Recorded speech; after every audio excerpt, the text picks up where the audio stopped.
Paul stood in the heat of Utah, right on the ground where Charlie Kirk had been assassinated just 2 days ago. The news crackled through the line to Matt Finn, reporting live from the Utah County Jail.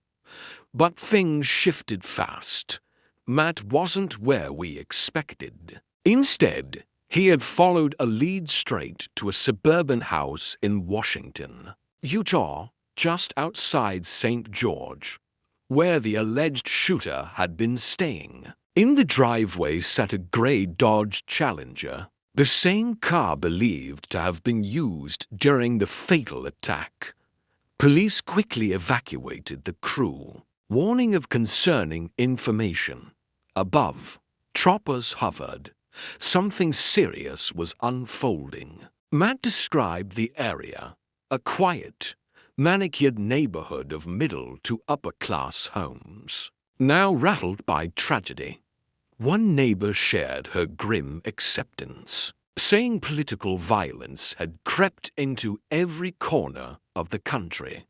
As authorities swept the scene, viewers were left grasping at pieces of the suspect's motive. Meanwhile, Fox's Paul Morrow was stationed at Utah Valley University, where Charlie Kirk had last appeared. Paul was meeting students, hearing their reactions, not of rage, but of unity. He described a generation shaken yet awakened.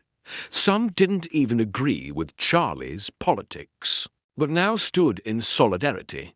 Whatever the shooter hoped to silence was only getting louder. Governor Spencer Cox stepped up with a statement that contrasted heartbreak with hope.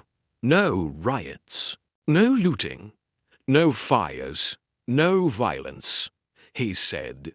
Just vigils, prayers, peace. A screen-split image showed it clearly. The chaos after George Floyd on one side and the quiet, candlelit tribute to Charlie Kirk on the other. Utah's response stood in defiance of division.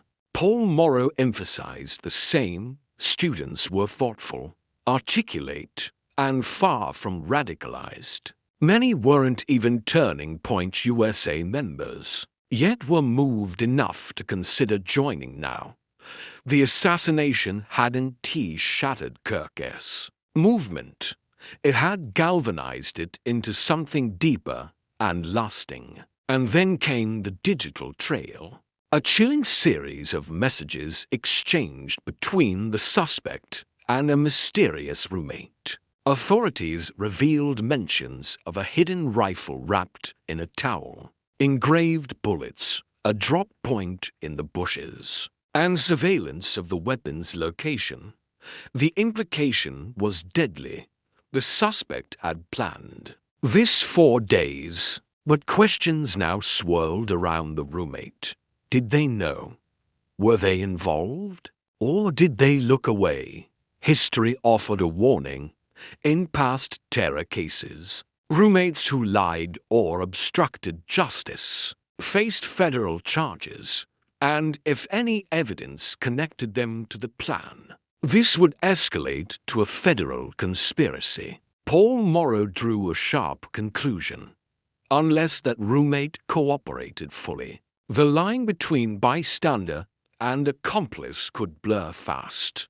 The internet trail, Discord chats, and digital footprints could push the case into federal jurisdiction, while no one else had been charged yet. That door remained wide open.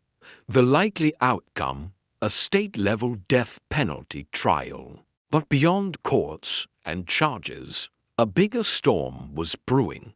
The fight over free speech, political violence, and the meaning of Charlie Kirk's legacy. What was meant to be silenced now echoed louder than ever across campuses, airwaves, and candlelight vigils. The next chapter wasn't death. It was defiance.